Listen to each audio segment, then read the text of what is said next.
All right, welcome back, everyone. Last week, we're down to our final two theorists. So we have one remaining postmodernist and one global theorist to go. We're all still in vacation mode, aren't we? All right.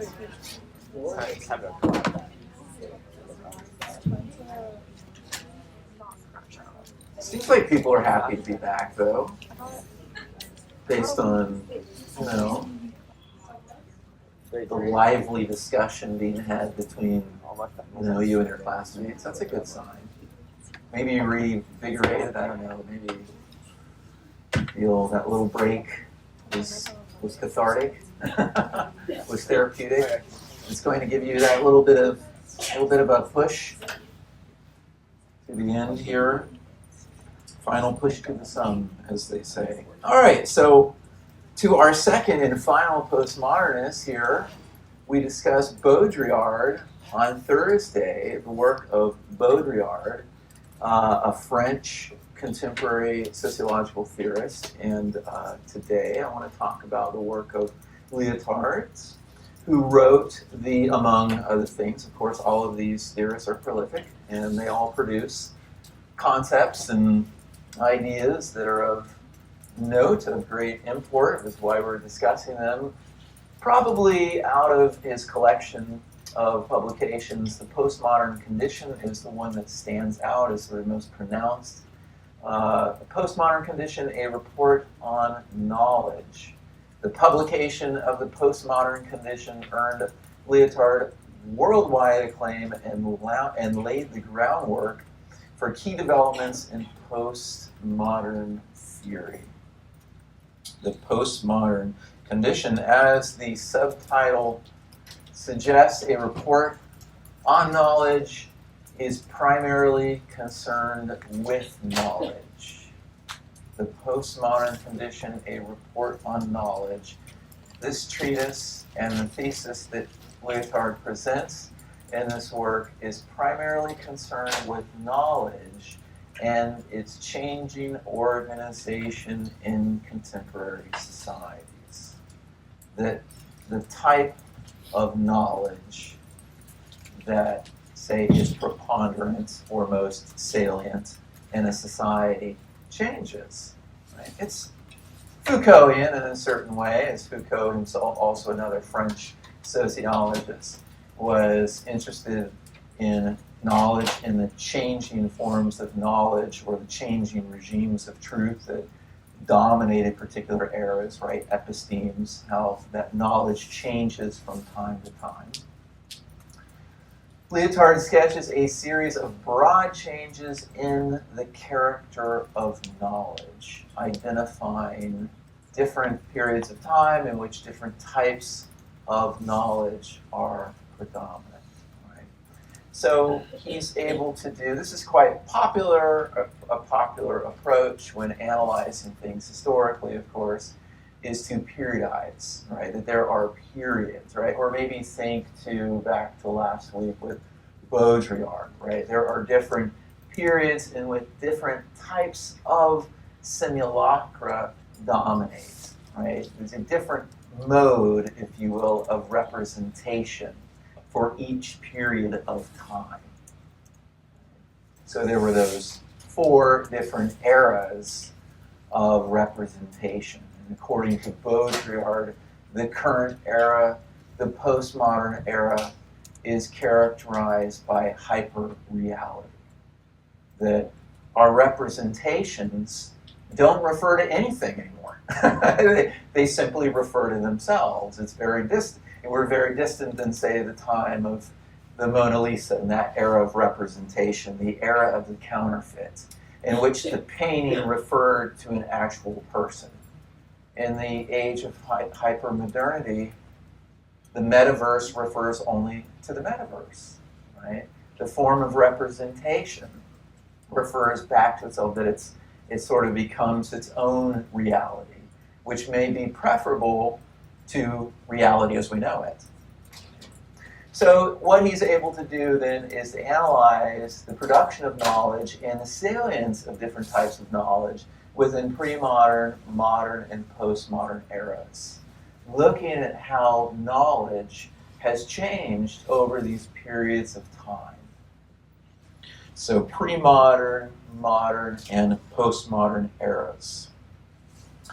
So starting first with the pre-modern era, and this is also very Durkheimian, right? This is what Durkheim did in the division of labor and society, is he looked at social solidarity, but social solidarity as it functions in pre-modern societies and modern societies. And it was Durkheim's claim that in pre-modern societies, social solidarity is found in a high degree of similarity and likeness, right, which is captured by the collective conscience. So social solidarity in pre-modern societies, that is to say traditional societies, what holds those individuals together, what unites those individuals, is a similarity in, say, a worldview, or in a system of values or beliefs or attitudes, right? But as we transition to modern societies, it's Durkheim's claim that we derive social solidarity from a different source, not from a high degree of volume, say in the likeness or similarity of the values and beliefs that we share that are, say, common to the average members of society, but that we find social solidarity in a state of interdependence, particularly economic interdependence. So this is very much in line with that same style of theorizing. Again, it's not so much to social solidarity, although he does talk about the importance of solidarity. It's not so much the sources of social solidarity that Lyotard is analyzing and trying to understand how different forms of social solidarity deal with different types of society. His focus is on knowledge, the changing character of knowledge, and how the type of knowledge has changed. Again, its salience from pre-modern to modern and postmodern societies. So in pre-modern societies, narrative types of knowledge prevailed. Narrative types of knowledge prevailed. The power of the story. Right? Greek mythology in particular, right? The power of the Greek mythological narrative. And of course, you have a cast of characters, and the gods and the titans, and they each have their experience, their origin, their experiences, and each of those experiences in those, say, titans, it tells a story, right? It communicates a story, and there's a moral to every story. So narratives tell a story. They are organized around a plot, a linear sequencing of events, a beginning and an end, and a tale of good and evil, right? So after we have, say, Greek mythology, we have Christian mythology, right? We have a story as to the origin of the universe, and Adam and Eve, and why is it that human beings experience so much suffering in life? Well, it's because of Adam and Eve transgressed one of the rules, one of the commandments of God. They consumed the forbidden fruit, and as a result of consuming the forbidden fruit, they were cast out of the Garden of Eden, that is to say, a state of paradise, and into the world as we know it, rife with pain and suffering. Right? The story of Adam and Eve tells the story, and we're getting there to an example of a Greek character, a titan. The same sort of moral to the story is communicated, that you will be punished if you disobey the wills and commands of God, or in the case of Greek mythology, of gods. Right? But it's the story of Adam and Eve, as it is the story of Prometheus, that communicates to individuals, this is why we follow the rules. Because when we don't follow the rules, and we challenge them, and we do things we're not supposed to do, then we suffer the consequences of breaking those rules. It's the power of the narrative. And it's intended to do what? The power of the narrative, of the story, is intended to shape social behavior. So do not defy the will of the gods, but rather obey. And if you obey, of course, good things will happen to you. But if you defy, then you will be met with the wrath of the punishing gods. So narratives were considered knowledge not because they corresponded to facts, but because they conformed to social rules that fixed who had the right to speak to whom and when.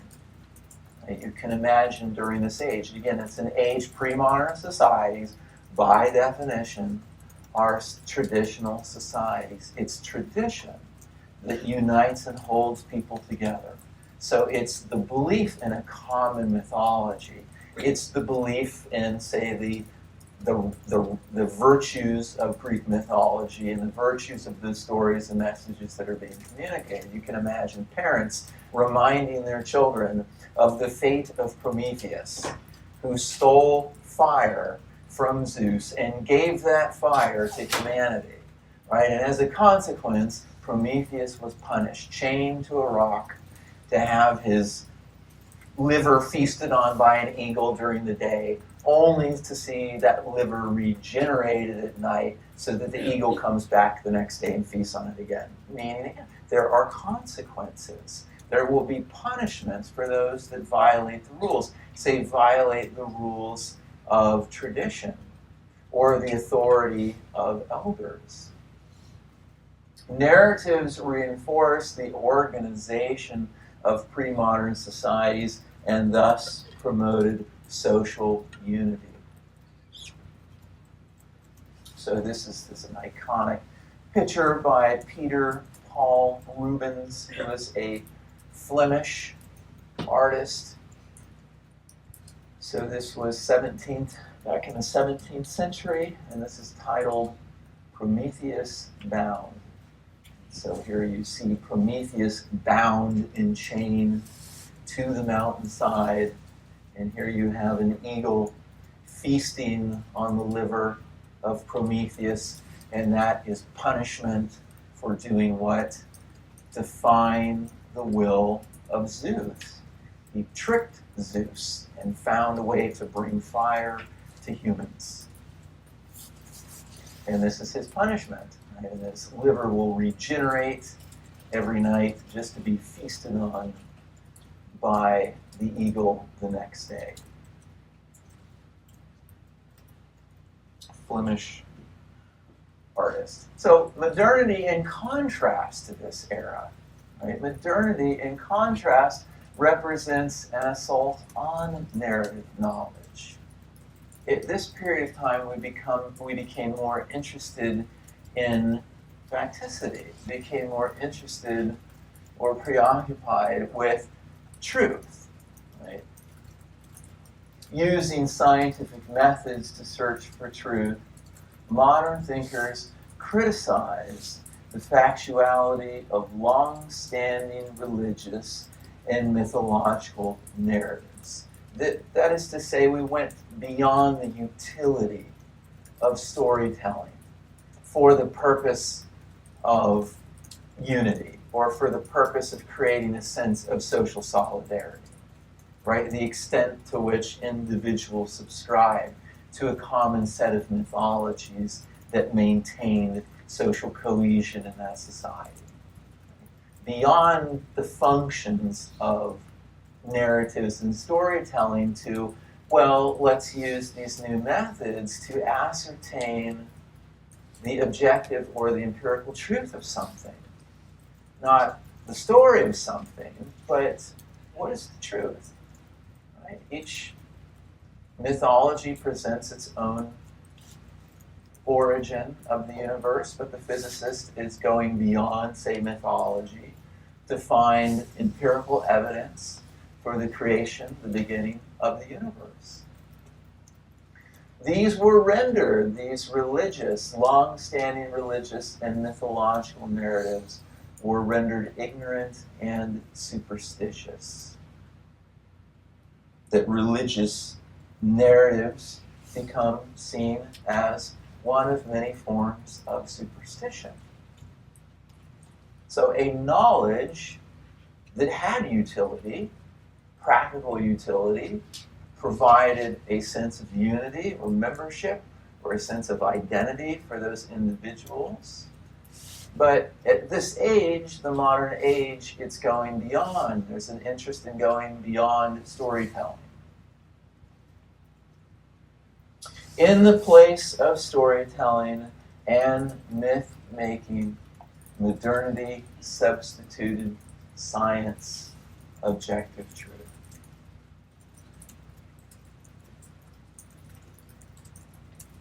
In the place of storytelling and myth-making, modernity substituted science, objective truth. However, there is no direct link between science and social cohesion, Lyotard points out. Whereas scientific truth supplies knowledge, narrative supplies meaning. Narrative supplies individuals with, say, a sense of purpose or a sense of identity. So in pursuit of a new form of knowledge, Lyotard tells us, we still were urged to rely on forms of narrative knowledge that could do a better job at providing individuals with a sense of purpose and a sense of identity. Thus, Lyotard suggests that modern science must in the end appeal to narratives for legitimation. But why science? Why the scientific method? I mean, Weber was very clear when he pointed this out in his discussion of value neutrality, certainly aware that the ends of science that we pursue are a consequence of what we value. That science can't tell us what to study, in other words, right? All social scientists or scientists of the natural or biological worlds, they have to make decisions as in terms of how should they make use of social sciences, or how should they make use of the scientific method in the pursuit of knowledge. That is, what should be studied. And ultimately, answering that question, what should be studied, is informed by values. So whether we should study this, or study this, or study this, is ultimately a decision made on the basis of values. That is to say, what is worthy of being studied. And so if you go to graduate school and you're asked to write a master's thesis or write a doctoral dissertation, there are a number of things that are interesting to study as it relates to human behavior. But you ultimately have to make the decision, what is worthy of studying? And the decision that you make, what to study, will be largely motivated by your values. So as much as Weber said, it is our duty to maintain a posture of value neutrality in, say, the collection of data and the analysis of data. When we choose anything to study, we're making a decision based on what we believe is worth studying, based on our values. So values intervene in shaping what we study.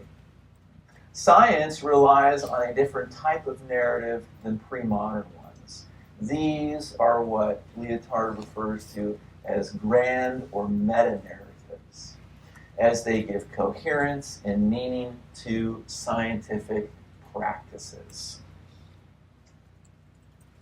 So, for example, the Enlightenment story of human progress justifies the practices of the natural and social sciences. We say, well, why are we doing what we're doing? We can say, well, we're doing this, we're using scientific method, we're uncovering facts, we're uncovering and ascertaining truths because this contributes to human progress, right? That's a meta-narrative.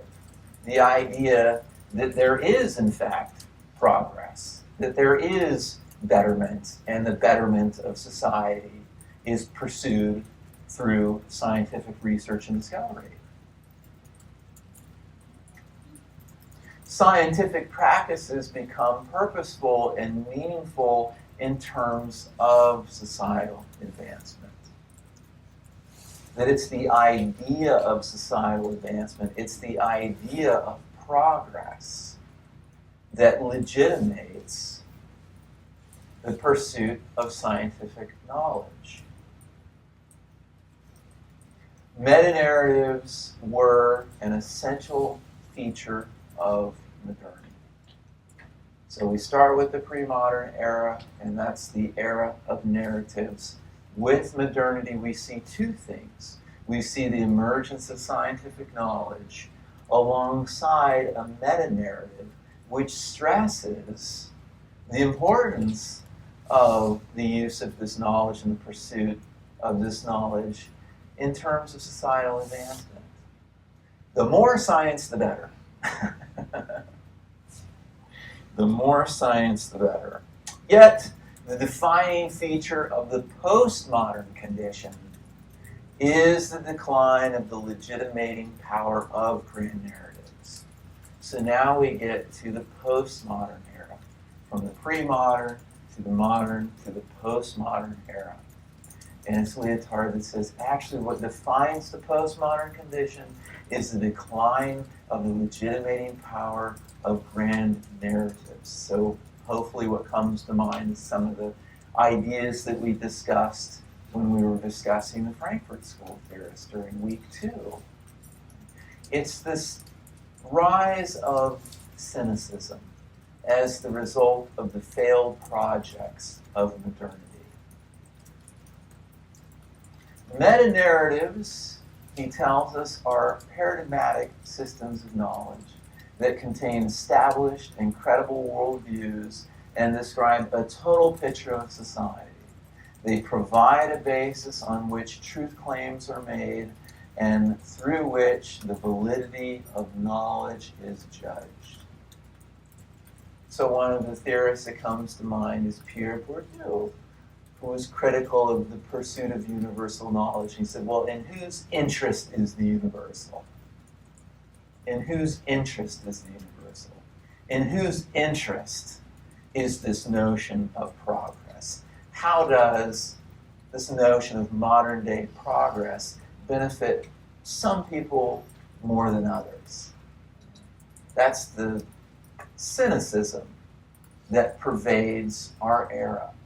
Right? That behind every idea is an interest. And the dominance of one idea is beneficial for some, but not so beneficial for others. Right? Examples of modern meta-narratives are the following: Marxism and its socialist variants, the democratic and progressive ideologies of the European Enlightenment, science and the quest for empirical truth, and Christianity. Events are interpreted through such meta-narratives. But what characterizes the era of postmodernity is pernicious doubt. It's doubt. It's the opposite of faith. It's doubt. Pernicious doubt. In the failures of Marxism, as the Frankfurt School theorists reflected on, the failures of socialism, the failures of communism, centralizing the means of production in the hands of the state led to what outcome? Totalitarianism, total control. The questioning that we hear today about the integrity of our democratic institutions.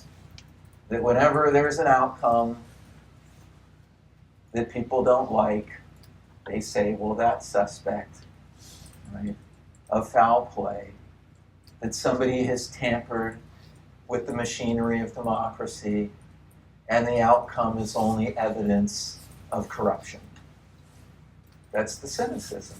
towards democratic institutions, right? We have to be able, for democracies to work, to be able to overcome that state of sore loserhood and say, okay, we didn't win this one, but there'll be other games to play with other outcomes.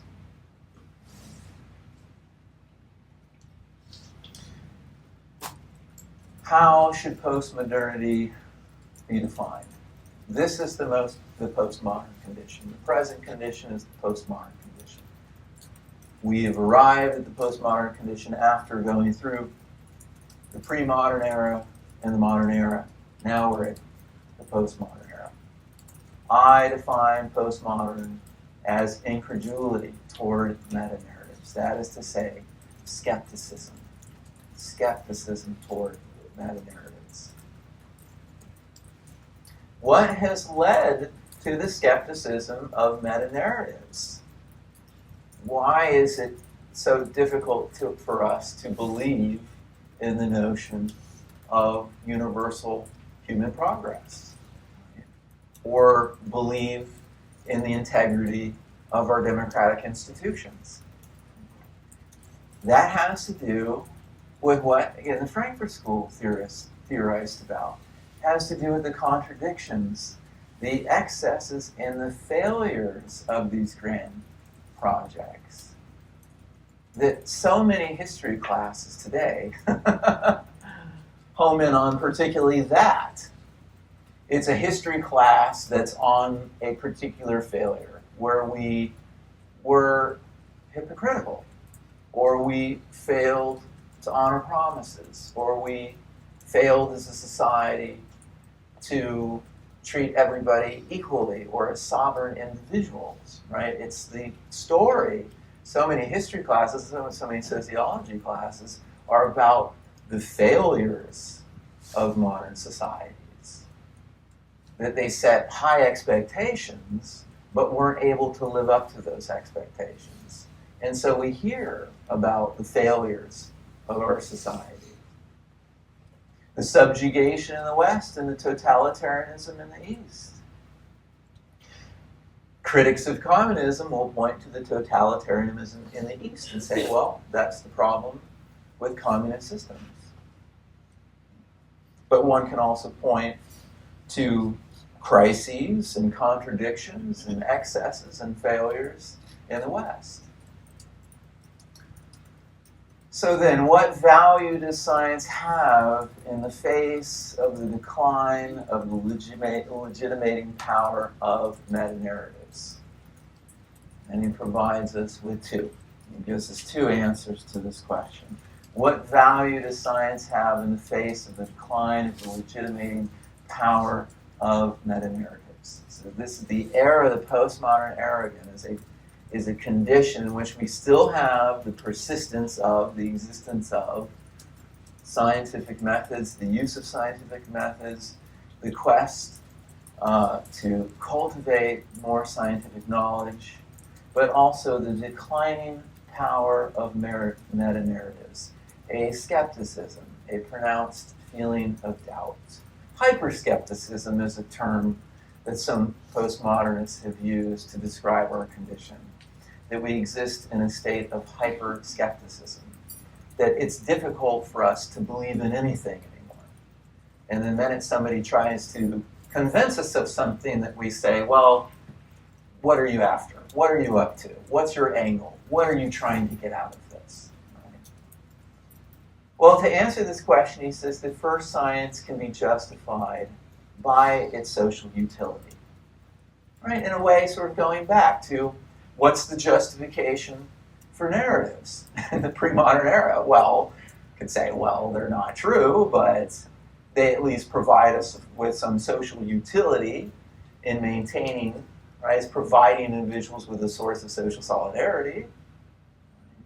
That there's utility, say, in narratives and that form of knowledge in pre-modern society. So similarly, he argues that science is justified by its social utility. The legitimacy of science derives not from its truth, but from the support it obtains from the state or the corporation. Knowledge is legitimated by its ability to enhance. This is our focus on efficiency, right? Efficiency.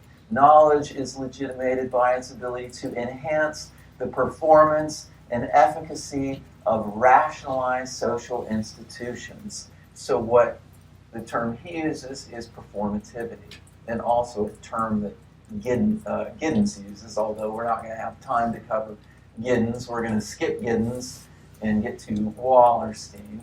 But of course you're free, it won't be on the exam, but you're free to read that chapter on Giddens. Performativity. Knowledge is legitimated by its ability to enhance the performance and the efficiency of rationalized social institutions. So I met with a former student earlier today, and he was telling me, he's like, have you harnessed the power of AI yet? No, I have not. But he's one of these individuals that is very much all in when it comes to that. And he's just the more AI, the better, in his opinion, right? And it has everything to do with what? Enhancing performance. It's like, oh, it's so easy to write emails these days. He says, I just talk to my phone and spits out a well-written email, and so that's it. That's sort of how do we justify the continued investment in research on artificial intelligence? Well, because of, say, in his opinion, the time that it saves one in writing emails. And he was reminded of Marx. He said, remember when we talked about, industrialization and industrialization as eliminating toil, right? It introduced new forms of toil, but the promise of mechanization is the promise of eliminating toil. That farming is very difficult work, right? But with the use of machinery, you can make farming much easier, right? And you can also produce a whole lot more in abundance. So, from my former student's point of view, it's all about harness the power of AI to eliminate the toil of writing your own emails.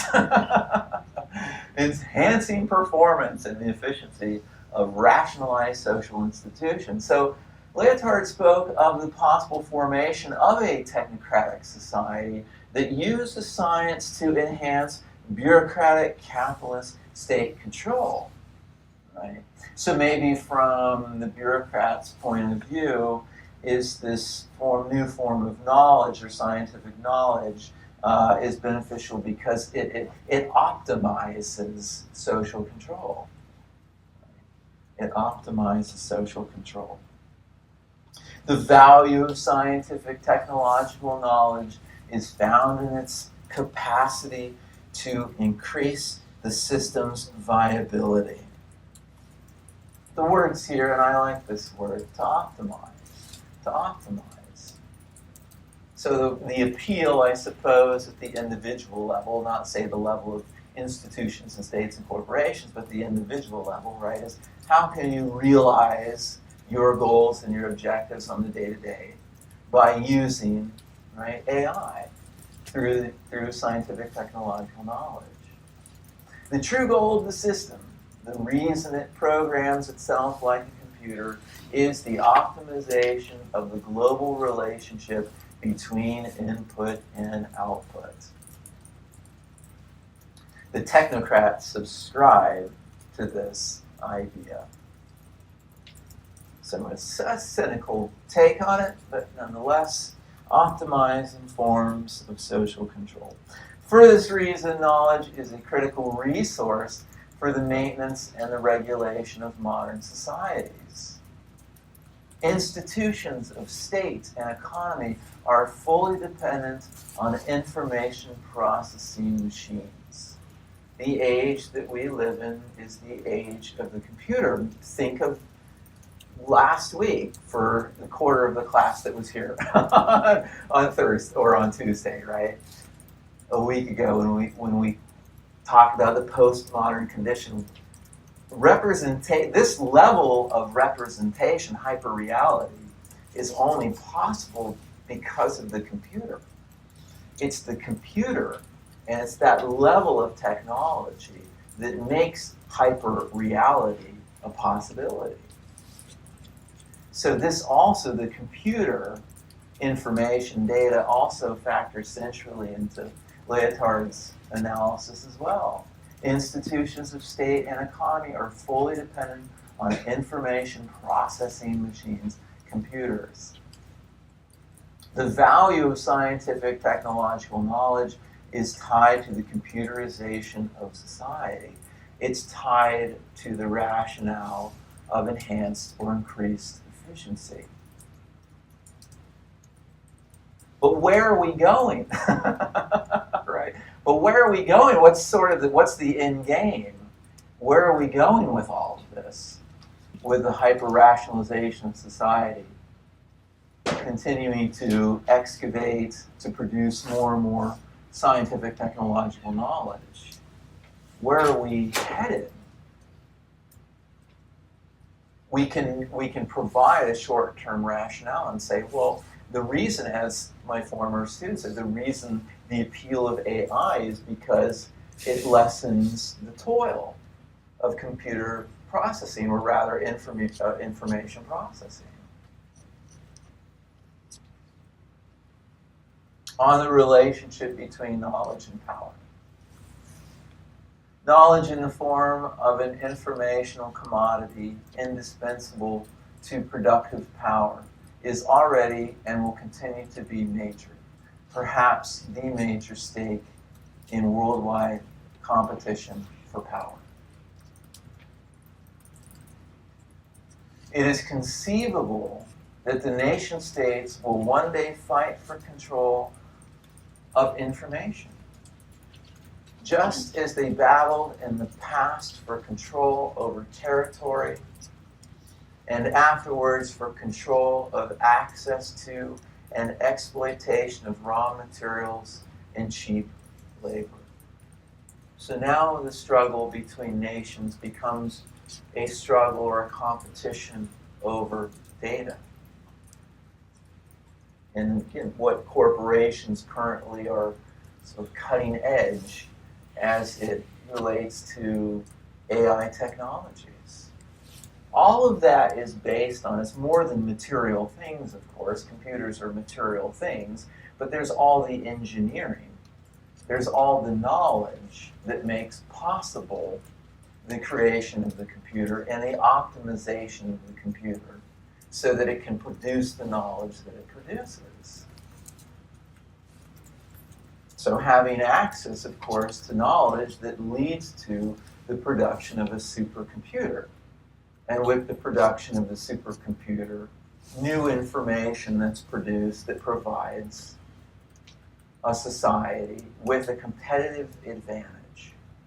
We're always looking for, it's no different than athletes or games. It's like every franchise and every team is looking for a new development that will provide them with a competitive advantage over competitors.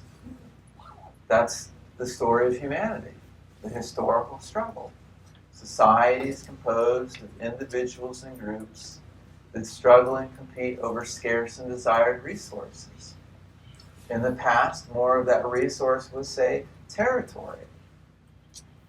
Later, it became access to raw materials, cheap labor. Today, it becomes information, data. What produces information processing machines, supercomputers that yield the type of information that can allow you to outperform a competitor. Just like the appearance of analytics in baseball, in professional baseball. I mean, it's just, it's completely transformed how players are recruited, the decisions that managers make during the game. This is another example of, as Weber would say, the rationalization of society. It's using data and statistics to provide one team with a competitive advantage over another team.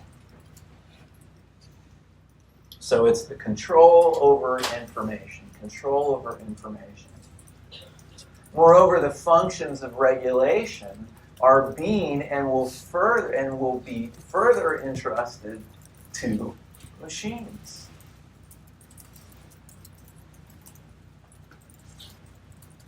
a type of moral, the term that I heard when I was listening KCRW, or maybe it was NPR, I don't know, one of these programs, on one of these stations. Moral distancing. Oh, it had to do with the use of AI, and maybe I can talk about this next quarter when I teach my sociology board class, but the way in which applications are sorted, thousands and thousands of applications are being sorted to identify the best applicants. That it's a series of algorithms that are doing the sourcing. What's the attractiveness of that to an employer? Well, otherwise you would have to pay people, armies of people, as they used to do in the past, to sort through all of these applications using some sort of rubric, right, to identify the best candidates. But there are many studies that have shown that involved in this process of applicant selection is bias. So the idea is we can lean on AI and we can lean on algorithms in order to eliminate bias and produce candidates that are objectively the most qualified for the position. Was one of the criticisms that the contributor had to say is oftentimes it's arbitrary. It can lead to an arbitrary assessment. That we've sort of replaced bias with arbitrariness. That's another example of the rationalization of society and how we can gain a sense of moral distance between ourselves and decisions that we make. It's like, well, I didn't make we built the algorithm, we set up a series of algorithms, but ultimately it was the computer that produced these as the best candidates. So we're not the ones making the decisions. It's the computer that's making the decision, entrusted to machines. The central question is who will have access to the information these machines must have in storage. Access to data. This is the postmodern condition, right? Access to information. The cloud. The cloud. Where is all that? There is no cloud. There's just giant warehouses in the state of Texas that are collecting all this information on their hard drives. Access to data is and will continue to be the prerogative of experts of all stripes. I mean, that's what ultimately Facebook evolved into, as everybody knows now. And Facebook is, Mark Zuckerberg would say, well, it's a great way for you to connect with loved ones and family and friends and that sort of thing. Okay, that's true, and you can use it for that. But what was commercially viable about Facebook and now other social media firms is that it enables you access to very private information about individuals that can be sold to the highest bidder. So social media, the idea, there's sort of how it was sold, innocuous enough, right? We just want you to connect with other people. You can live a fuller life by connecting with others. You don't have to be so lonely, right? But through the exchange of information, there's a mining of personal data, the storehousing of that data, and selling that data. So that's what Facebook ultimately became. It became a corporation that was able to gather an enormous amount of personal information that was of value to corporations because that can help them more effectively, back to the importance of technological knowledge, can more effectively market goods to you. Access to data is and will continue to be in the prerogatives of experts of all stripes. Additionally, with the advent of computer-based information technology, and here we have it, again, I was just referring to Facebook, knowledge has been increasingly commercialized. And it's fascinating. We really didn't get a chance to talk about it in the context of Foucault, but for Foucault, disciplinary power depends on visibility. It really is striking. It really is shocking to me how many individuals are willing to make visible very private information, very private things that go on in their lives. It's the visibility. It's our willingness to be made visible subjects that enables disciplinary power to operate. You just don't even, you don't have to force people, in other words, to make the private public, to make the private visible. You just give them the technology and they go, okay, and they put it out there for you. They'll on Facebook or on Instagram or YouTube or whatever it might be. The making visible of personal information, which has a tremendous commercial value. And that's what it's trying to get access to that. That's always something you have to consider when you're thinking about the project, projects, or say you're in graduate school and you're working on a thesis or a dissertation, right? You've always has to, one of the most important, because there's all sorts of interests that you may have and things that fascinate you, but it ultimately comes down to how will you get data to answer that question? You came up with and I've heard many research questions that are fantastic research questions over the years, but the problem is, how are you going to get the data and access the data that's going to help you answer that question? I mean, it's really, again, we have so many studies of different populations, and we tend to the study of certain populations than others precisely because of the availability of that information. We have the book by C. Wright Mills, The Power Elite, but wouldn't we love to know more about what goes on behind closed doors, right? Those institutional positions of power in government, in the military, in corporations. We would love to know more. The problem is we can't get access to it unless somebody leaks the information, unless there's a whistleblower, or there's something that goes on which then compels those individuals to confess and tell the truth. Mercantilization of knowledge is how he refers to this phenomenon. Increasingly commercializing knowledge. Knowledge is and will be produced in order to be sold. Thus, research is driven by economic forces and interests. In scientific fields like medicine, discoveries are evaluated by how much money can be made. And it's another one of these things that you can point. It's right now in the Wall Street Journal.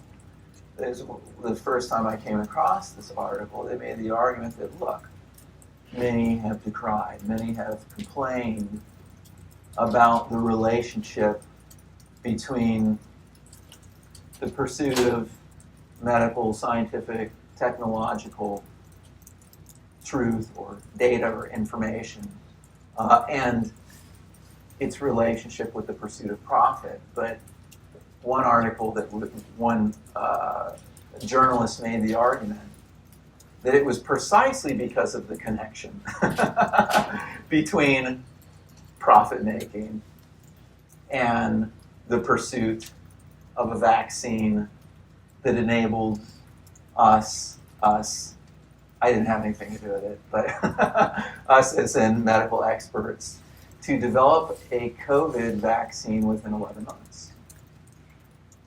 Right? It was the enormous potential for profit that drove the major private medical research firms to invest enormous amounts of capital to produce a vaccine.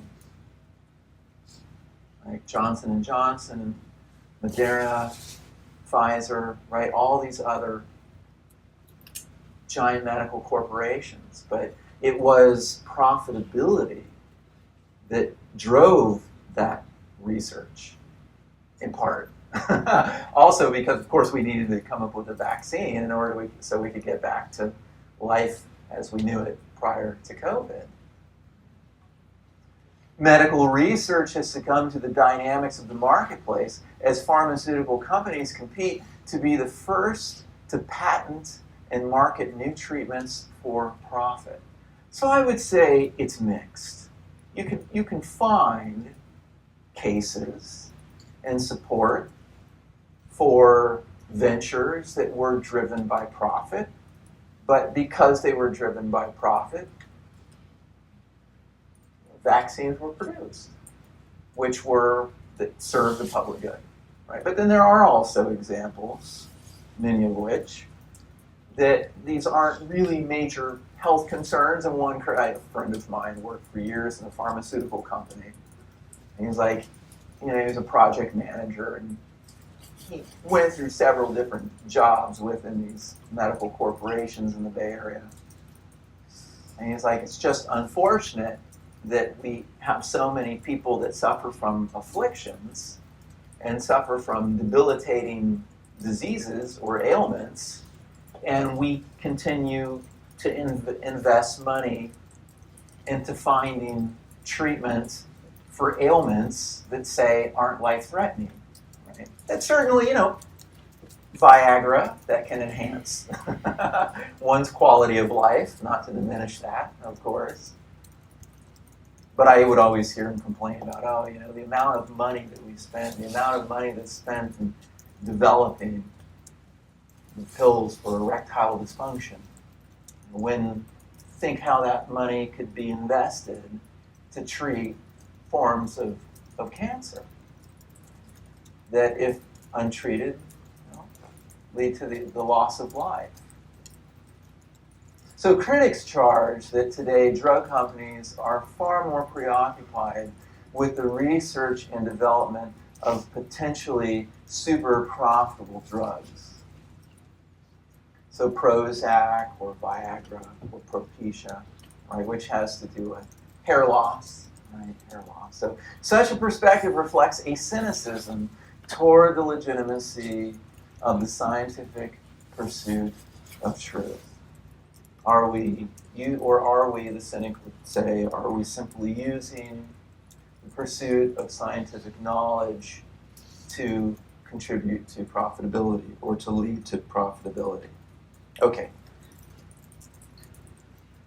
So that's one answer to the question. Here we have our second possibility.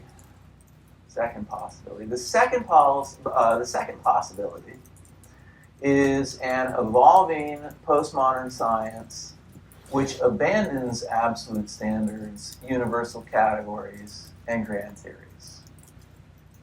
Science is not to be abandoned. It is to be considered one of many language games, marked by its own rules, its conventions, and its aims. One of many games that we can play. Just as we talked about the social construction of reality, on the different types of sport that exist, right? Different ways in which you can conceive of and act out physical competitive activity. Science is a language game whose aim is truth. Its rules enjoin conformity to specific methodological and conceptual conventions. Its standards of justification are centered on issues of evidence and logic. But there are other games with other rules and goals. This is one of many games that humans can play. That it has its own value. It has its own internal logic. Rules of social science are predicated on logical consistency and the production of empirical evidence. But there are other games with other rules and goals, right? Scientific knowledge has had to contend with other forms of knowledge. Ideological knowledge is an important form of knowledge. Logic is a form of knowledge that's distinct from empirical knowledge. Religious knowledge is a type of knowledge that's competed with scientific knowledge. So, For Lyotard, then, postmodern society is conceived of as a multiplicity of language games. An acceptance, he would say. An acceptance of multiple conflicting discourses, an acceptance that there are, in fact, different games that can be played simultaneously.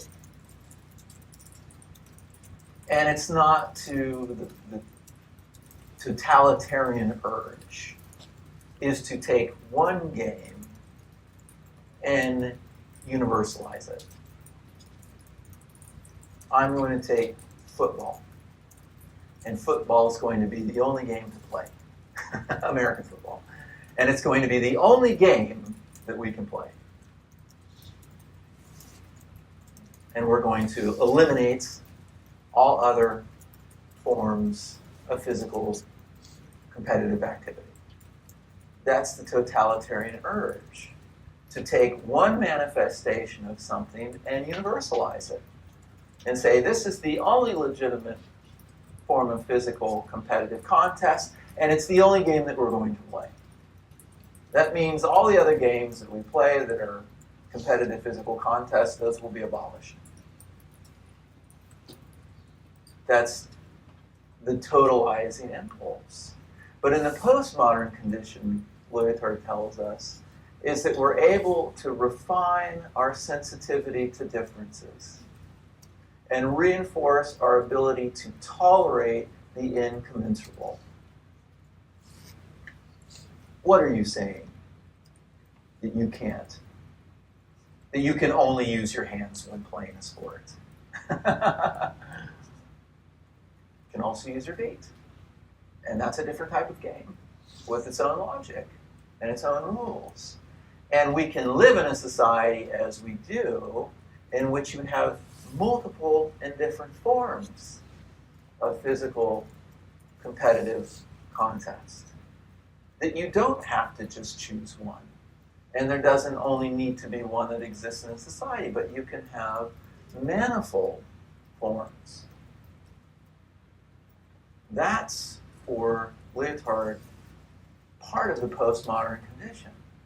It's accepting difference. It's accepting multiplicity. It's accepting the fact that different games will be played in our society. And there isn't just one game, and the only one is the right one, and it has to be totalized. Lyotard linked postmodern science to a democratic, pluralistic, keyword, pluralistic social ideal. Pluralism. Well, many believe as Peter Berger did. That in our society we would see, it was a secularization thesis, that we would simply see a decline of religiosity. And ultimately, religion would become purely a thing of the past. But really, what we've seen, and there have been declines in religiosity, not so much spirituality, but religiosity we've seen. But we've really seen in our society a plurality of religions that coexist. The quest for a general theory to legislate truth, moral rightness, and beauty is impossible. Beauty, as they say, is in the eye of the beholder. Relative. It's coming to terms with the relativity of the lived experience. That there is that impulse, and it has always been that impulse, to create a totalizing truth that all must subscribe to. And that any competing truth is something that should be shunned or something that should be punished, seen as deviant. It's an acceptance. An acceptance of difference. No one standard can speak to the irreducible heterogeneity of the lived experience. The quest for systematic order is undesirable insofar as general theories create hierarchies that marginalize and repress social differences. The desire for a unitary and totalizing truth lends itself to the unitary and totalizing practice of the systems managers. That there's only one correct economic system, and that one correct economic system is communism. Right? And everybody is bound to the doctrine of the Communist Party. Right? It's the stifling. There's a great documentary right now on Netflix about the Cold War. But my gosh. And the struggle between East and West Germany and East and West Berlin. Right?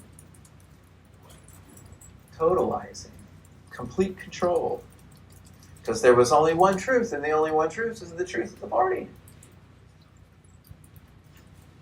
The inability and refusal to form universal or totalizing truth is the sine qua non of the postmodern condition. That is to say, the essence of the postmodern condition. It's an acceptance of the fleeting nature of truth. That things will change. The eternal. What is eternal? What is it? And there, of course, there's a paradox in this. I mean, there is a truth that Lyotard identifies as the universal truth for our condition, and that universal truth, paradoxically, is the acceptance of difference, the acceptance of the coexistence of competing truths. Nostalgia for totality, utility, and consensus unavoidably leads to the imposition of uniformity and oppression. It's fascinating. You find this even in subcultures. And subcultures, punk is a subculture. Dick Hedges wrote a wonderful book on subculture style, right? And looked at punk as one of many musical forms of fashion. But as